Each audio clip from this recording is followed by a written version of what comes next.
pick the best cards, play the best decks, play against the best opponents, and see lines, right?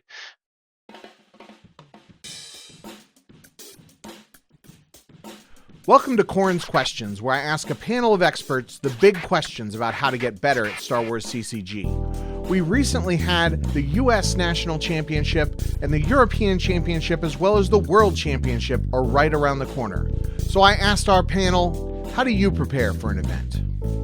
Today's panel is Robbie Hendon, Anthony Batmouse Howard, Scott Lingrel, Charlie Arlandson, Bill Tacobill Kafer, and Hayes Hunter. I play a lot of games. Nothing can really substitute playing the games. There will come a point where you've played so many that you might be able to play it out in your head, but I feel like people can get so focused on one style of playing that they'll never look at another way to attack something. And so you kind of have to reach out to other people, we have a team, there's lots of teams out there, bouncing ideas off of people, asking them questions, playing games also, causes you to lose games. I feel like I personally I learn more in my losses than I do by my victories. When I lose a game, I've been doing this for years, even from Magic days. If I lose a game, I replay that game in my head, and I've had to tell people after games I've played with them, I'm sorry, I'm not trying to be a bad sport. I know you're excited you won, and I'm cool with it. I'm just replaying the game so quickly in my head, going, what could I have done while it was fresh to see if I could have won that game? I don't believe there are many games that you play that are won or lost without you doing something. I feel like every game has a point where you could have done something to still win that game. And that's more true in Star Wars than it is maybe in Magic, just because our level of variance is a little bit lower. But even I see so many times at, big Magic events where you'll hear players go, I lost because I got land screwed 2 games. Well, maybe you lost because of that, but you might have had other things to do. You have to, take those beatings and learn to not get frustrated, not get flustered, and to keep going with it. And so, when I am preparing for an event, just even going and playing games and just losing them, I'm still learning a whole bunch. I can look at it and go, hey, well, that line of attack didn't work out. Let's try this one instead. Or maybe I need to add some new cards in. Well, I work with the Killer Bees, and I worked with the Andor Gentlemen's Club. So I really worked with the team. And again, that listening to how other people play and getting their insight really helps me prepare to play my best, because I'm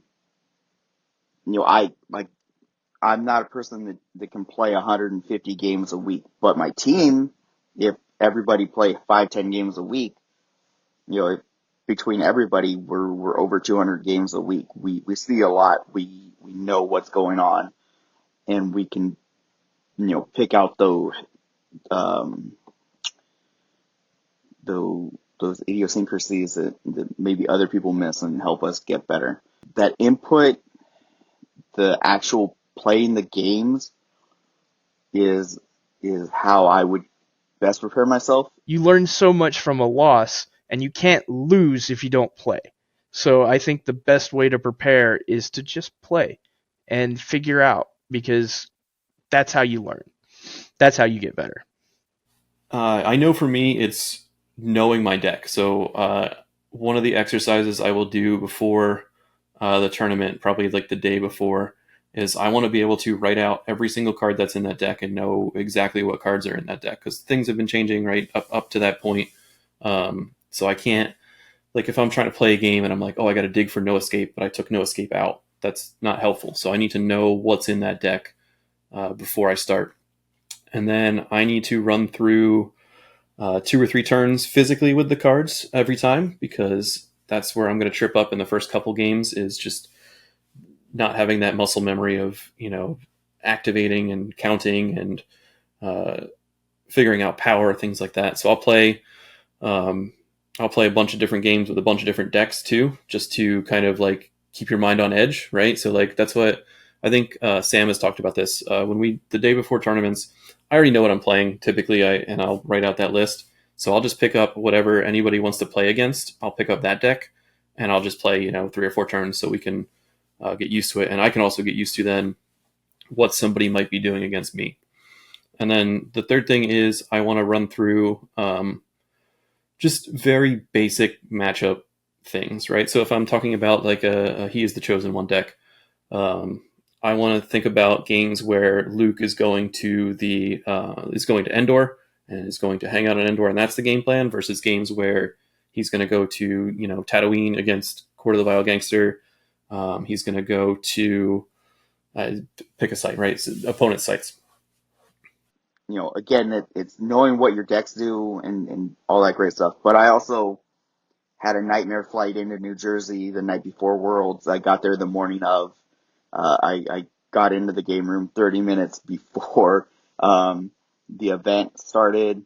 After just getting off a flight, I lost my first game, and then I won my next 7 to make a top 8 at Worlds. So maybe preparation is great, but also like just go, just do it. Just be in that mindset of like I just traveled all the way, or I put in all this work, and I'm not gonna let a bad night ruin that. Just playing against good opponents and playing a lot, right? Like playing a lot against good opponents. Don't like muck with your decks too much. Just like pick the best cards, play the best decks, play against the best opponents, and see lines, right? My role in the organization's a little different in the sense that depending on the event, I'm doing a lot of behind the scenes stuff to get ready for the event.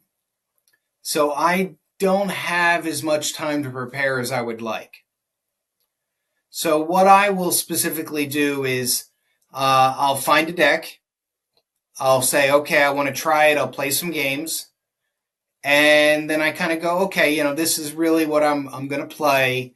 Let me put that aside, and I'll get the rest of the stuff done that I needed. And then what I'll do is I'll maybe get some feedback from somebody. There's some people I trust. I'll go to them and say, hey, look, here's the decks I'm going to play. Not really sure what to do with these last few cards, or I've got some concerns about this. Can you help me out? And people will typically do that.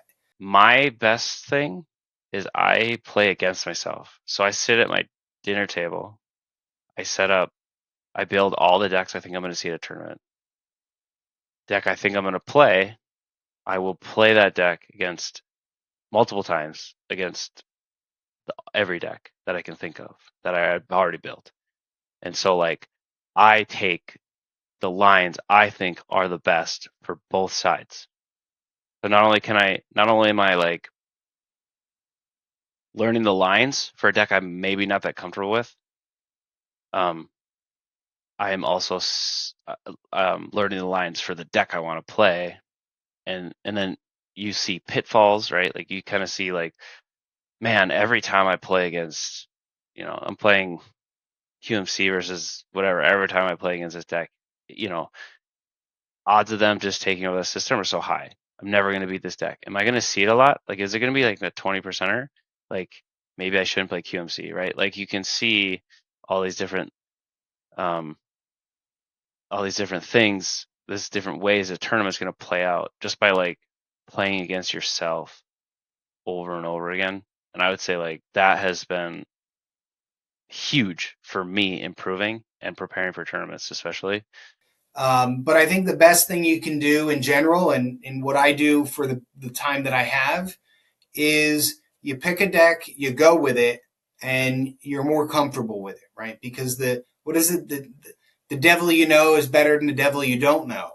So if you say, you know what, I'm not really sure what to play, and I've played 2 games with this deck, but you have a deck you're really comfortable with, you've played 100 games with it, it might not be the best deck, but you're not going to make any mistakes, play it.